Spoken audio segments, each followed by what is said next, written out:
get. I'm here to get into a directing analysis of One Flew Over the Cuckoo's Nest, which was directed by Miloš Forman, released in the year 1975. Forman just wonderfully emphasizes on this grounded sense of humanism and realism all throughout.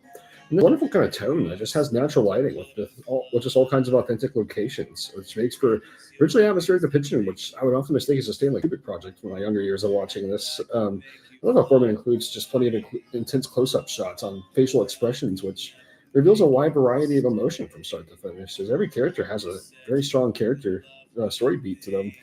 As Forman's camera that moves around so often at such a fast, gritty sort of pace, which wonderfully conveys dynamic of group therapy by way of immersing into Jack Nicholson's perspective on connecting with all the other characters as he feuds with Louise Fletcher.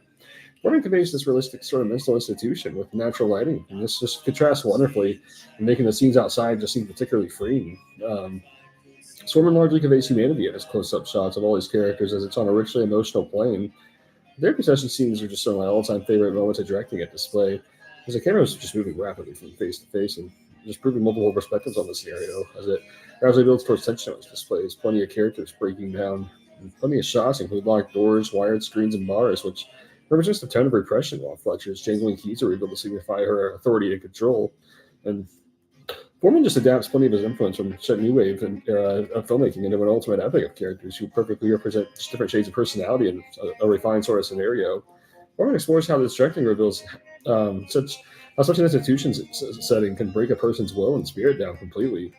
And Forman explores all kinds of harsh breakdown by way of the institution. And the setting's very bleak, while Forman conveys this ultimate humanist sort of tale around Nicholson, who holds up as a completely cathartic and devastating sort of character alike. And all this is just wonderful from start to finish.